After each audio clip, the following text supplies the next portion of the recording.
नहीं तो जिस नाम रूप के अंदर हम लोग फंसे हुए हैं, वो तो सब मिथ्या है, वो तो सब मिथ्या है, उसमें तो कोई भी चीज सत्य नहीं है। और जो सत्य है उस सत्य से हम लोग बहुत दूर हैं, उस सत्य से हम लोग बहुत दूर हैं। उस सत्य की पहचान कब होती है जीवन में? जब सतगुरु की कृपा हो, जब सतगुरु की कृपा हो। और कृपा वो सब पर करता है। जब ऊपर से दृष्टि होती है तो ऐसा नहीं कि किसी को ऊपर बरसाता है, किसी के ऊपर नहीं बरसाता, बरसाता वो सब पर है। कभी कभी ऐसा जरूर होता है कि नैनी में बरसात हो रही थी, निगल में नहीं हो रही। कभी ऐसा देखा जाता है कि सिविल लाइन में बरसात हुई और कॉलोनी में नहीं हो रही, लेकिन घबराओ नहीं, थोड़ी देर बाद आपके पास भी आ जाती और ठंडी हवा भी आपके पास पहुंच जाती। उनकी कृपा तो हम सबके ऊपर है, लेकिन हम सब में कौन उसको अनुभव करेगा, कौन उसको धारण करेगा, कौन उसको अपने जीवन में नित्य प्रति, जैसे आज हमारे परम पूज्य भगवान का जब कैसेट चल रहा था वीडियो सत्संग, तो उसके अंदर कितनी अच्छी बात है कि महापुरुष एक बीज डाल देता है और वो बीज जैसे जैसे समय होता जाता है, अगर उसको खाद पानी माली मिलता जा रहा है तो अपने आप फलीभूत होता चला जाता। ऐसे ही उनकी कृपा का अनुभव केवल हम लोग करें, उनकी कृपा का दर्शन हम लोग केवल करें। उनकी कृपा से आज हम लोग यहाँ पर उनके इस शुभ अवसर पर बड़ा सुंदर कभी भागवत कथा, कभी राम कथा, कभी शिव पुराण की कथा, आज हम लोग एक भक्त का चरित्र सुनने हैं। क्योंकि भगवान की कथा से भगवान की महिमा का हमें ज्ञान होता है। भगवान की कथा से हमें भगवान की महिमा का ज्ञान होता है, लेकिन भक्त की कथा से हमें भगवान का ज्ञान होता है, भगवान का ज्ञान होता है। भक्त की कृपा से, भक्त की कथा से उनकी प्रतिभा का हमको ज्ञान होता है कि भगवान अपने भक्तों को कितने प्रिय हैं और भक्तों को भगवान कितना प्रिय, भक्त का भगवान कितना सम्मान करते, भक्त के जीवन में कितना प्रभु का प्रभाव है, हमें इसका दर्शन। तो आज हम लोग नानी बाई का माया, जिसको हम कहेंगे कि नरसिंह भक्त की कथा, जो इसको सुनता है, भगवान ने स्वयं कहा है दुर्वासा ऋषि से और नारद जी से कि एक बात मेरी ध्यान से सुन लो, अहम भक्त पदाधीनो हीरे स्वतंत्र जीवन। ध्यान से सुन लो कि मैं भक्त के अधीन हूं, मैं भक्त के अधीन हूं, यहां तक कि लक्ष्मी को भी, लक्ष्मी को मैं प्रिय हूं।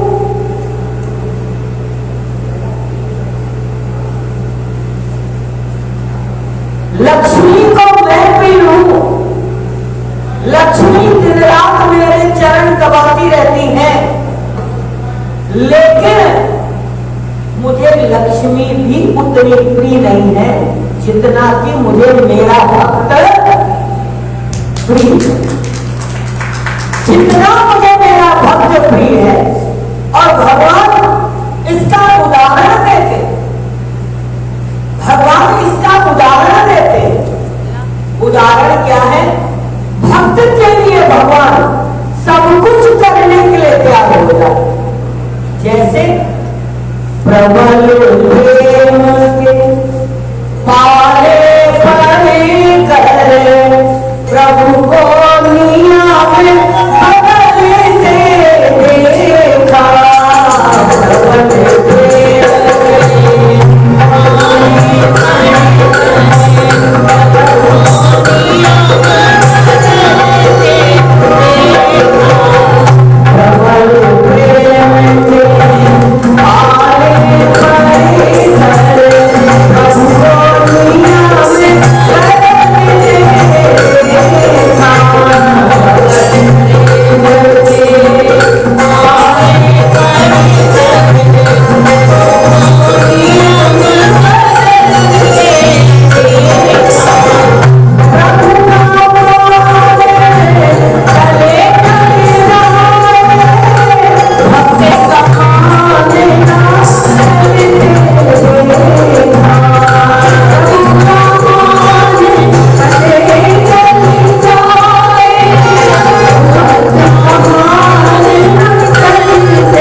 उनकी दया कैसी है। भक्त के पीछे वो अपने प्रण को भी तोड़ देते, भक्त के पीछे वो अपने नियमों का भी उल्लंघन कर देते, भक्त के पीछे वो छोटे से छोटे कार्यों को भी कर दिया करते जिनसे सारी सृष्टि भयभीत होती है। वो भगवान के यशोदा के बंधन में बंद करके और अश्रु बिंदु उनके आंखों से छलकते, जो सारे संसार को नचाते हैं, गोपियों के साथ वो नाचते हैं, सारी दुनिया को जो खिलाते हैं, गोपियों के भाव पूर्ण करने के लिए घर घर में उनका माखन खाते। भीष्म पितामह की प्रतिज्ञा को आज जो भीष्म पितामह से प्रतिज्ञा किया था कि मैं शस्त्र को ग्रहण नहीं करूंगा, आज वो भगवान अपने भक्त अर्जुन की रक्षा करने के लिए शस्त्र को ग्रहण कर लेते, रथ के पहिया को उठा लेते हैं। अर्जुन मना करते हैं, क्या है प्रभु आप मत चाहिए, आप मत उठाइए, आपने तो प्रण लिया है कि युद्ध में शस्त्र को ग्रहण नहीं करूंगा। लेकिन भगवान कहते अर्जुन तो वीर से हट जाओ, क्योंकि मालूम था अगर भगवान नहीं आएंगे बीच में तो अर्जुन की रक्षा कोई भी करने में समर्थ नहीं है। इसलिए भगवान अपनी प्रतिज्ञा को तोड़ देते, केवल अपने भक्त की रक्षा।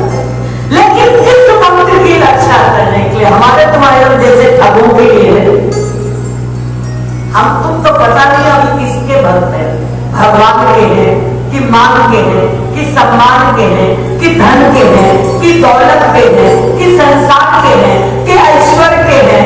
कहीं किसी का कोई गुलाम, कहीं किसी का कोई गुलाम, कहीं कोई किसी को मानता है, कोई किसी को मानता है। अभी तो हम ये दावा ही नहीं कर सकते कि हे भगवान मैं तेरा भक्त हूं, हम तो अभी ये दावा ही नहीं कर सकते। हम तो अभी नमक के भी भक्त हैं, मिर्ची के भी भक्त हैं, शक्कर के भी भक्त हैं, पकौड़े के भी भक्त हैं, रसगुल्ले के भी भक्त हैं, समोसे के भी भक्त हैं, दालों के भी भक्त हैं, अभी तो हम मिठाइयों के भक्त हैं।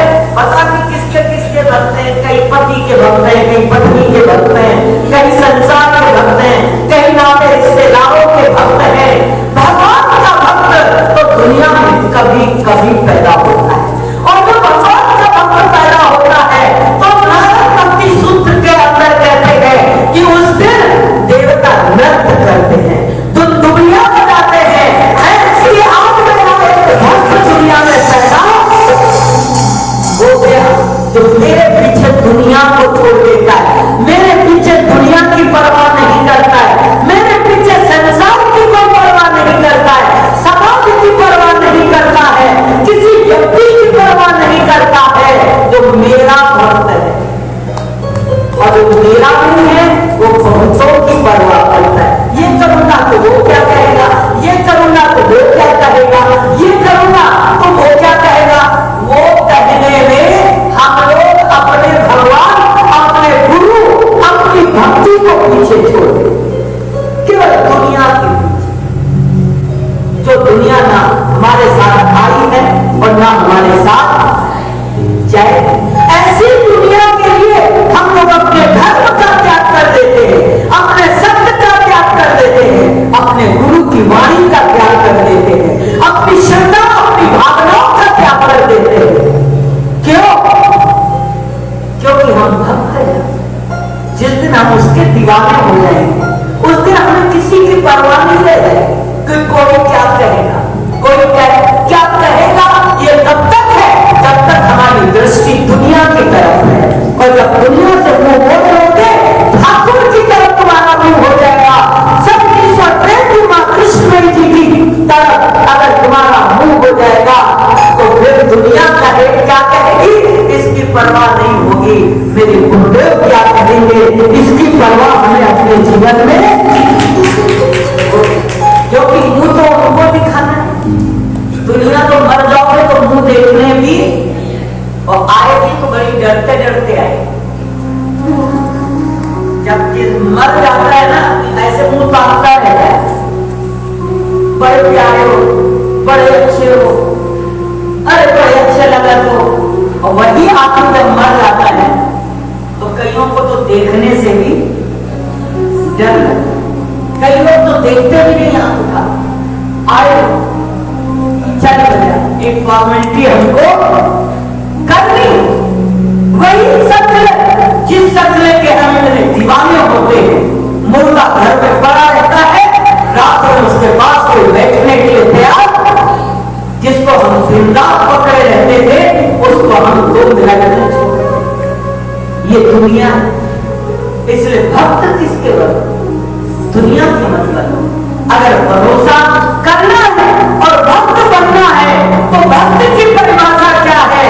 तुलसी भरोसे राम के, तुलसी भरोसे राम के निर्भय हो के सो, तुलसी भरोसे राम के निर्भय हो के सोए, अब होनी होवे नहीं और होनी होए सो। अपने राम के भरोसे, अपने प्रभु के भरोसे निर्भय होकर के रहो और निर्भय होकर सो जाओ। जिस समय पांडवों को मारने के लिए भीष्म पितामह ने 5 बाण निकाल दिए कि कल पांडवों को मार देंगे। दुर्योधन ने कहा हमारी सारी सेना मर गई, पांडवों में से एक नहीं मरा। लगता है आप युद्ध मेरी तरफ से कर रहे हो और पक्ष में आप उनके। 5 बार उन्होंने निकाल दिया, जब एक भी पांडव जीवित नहीं होगा। जब 5 बार निकाल दिया, कृष्ण को फंसा लगा और द्रौपदी को भी पता लगा, 5 पांडवों को भी पता लगा और यह मालूम था कि पितामह जो प्रतिज्ञा कर लेते हैं उसको तोड़ दे। अगर प्रतिज्ञा की कि मैं ब्रह्मचर्य व्रत का पालन करूंगा, आजीवन ब्रह्मचर्य, अगर उन्होंने पालन किया कि मैं कभी भी असत्य नहीं बोलूंगा, तो नहीं बोले। जो प्रतिज्ञा कर लेते थे कर ले, जो ठान ले वो ठान ले। पांडव में हलचल हो, युधिष्ठिर भी चिंतित होने लगे कि ये ऐसी क्यों ये बात आ रही है। युधिष्ठिर भी चिंता में है, भीम भी चिंता में है, नकुल सहदेव भी चिंता में है, द्रौपदी भी सोच रही है कि कल क्या होगा। लेकिन अर्जुन चद्दर तान के सो रहे, पैर से लेके सिर तक आराम से सो रहे। भगवान कृष्ण आए, सबने कहा कृष्ण 5 बार निकाल लिया है पितामह ने, हम 5 को मार दे और कल सुबह हमारे प्राण जाएंगे। भगवान कृष्ण भी बड़े धीरे, पितामह ने 5 बार निकाले, बोले हाँ। भगवान कृष्ण ने कहा अर्जुन का, बोले अर्जुन सो रहा। गए भगवान कृष्ण अर्जुन के पास, देखा आराम से चद्दर ताने सो रहे। भगवान ने हिलाया अर्जुन अर्जुन। अर्जुन ने धीरे से चद्दर हटा के कहा हाँ क्या कृष्ण? कहने लगे तुमको मालूम है पांडवों ने के मारने के लिए भीष्म पितामह ने 5 बार निकाल दिए और उनकी कोई चिंता नहीं, कोई फिक्र नहीं, कुछ सोच नहीं रहा, आराम से सो रहे। बोले चिंता करना आपका काम, चिंता करना आपका काम है, मेरा काम तो है चिंतन करना और कल युद्ध में शामिल हो जाए। बाकी आप जानो, मैं क्या करूं? तेरे भरोसे मेरी गाड़ी, तू जाने तेरा काम जाने।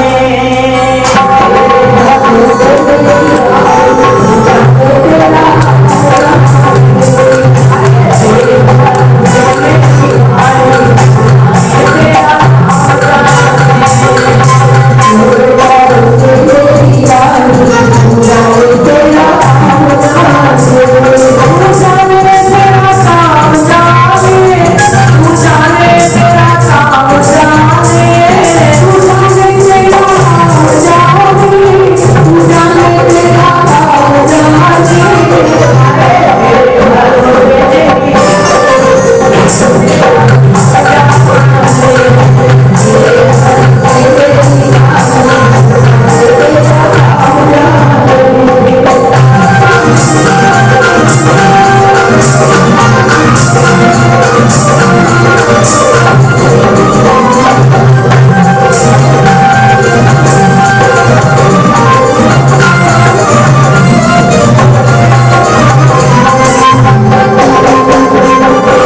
भगवान कृष्ण ने द्रौपदी को बुलाया और द्रौपदी को बुला करके कहने लगे चलो हम लोग आज रात्रि में 12 बजे चलेंगे कौरवों के शिविर में और तुम्हें मेरे साथ चलना पड़ेगा। चलेंगे।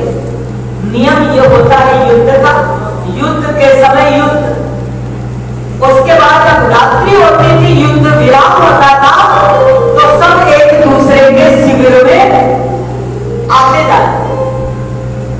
रात्रि के 2 बजे 3 बजे भगवान कृष्ण द्रौपदी को साथ ले और द्रौपदी को साथ लेकर के पीछे पीछे खुद चलते हैं, आगे द्रौपदी को रखते हैं और कहा घूंघट कर ले। द्रौपदी ने घूंघट कर लिया और भगवान कृष्ण उनके पीछे और उनकी चप्पल अपने हाथ में लिए। द्रौपदी की चप्पल अपनी हाथ में लिए हुए और शिविर के अंदर प्रवेश किए। सबने सोचा कि द्रौपदी दुर्योधन की पत्नी इस समय आई होगी, क्योंकि पांडवों में से तो कोई आएगा नहीं और कुछ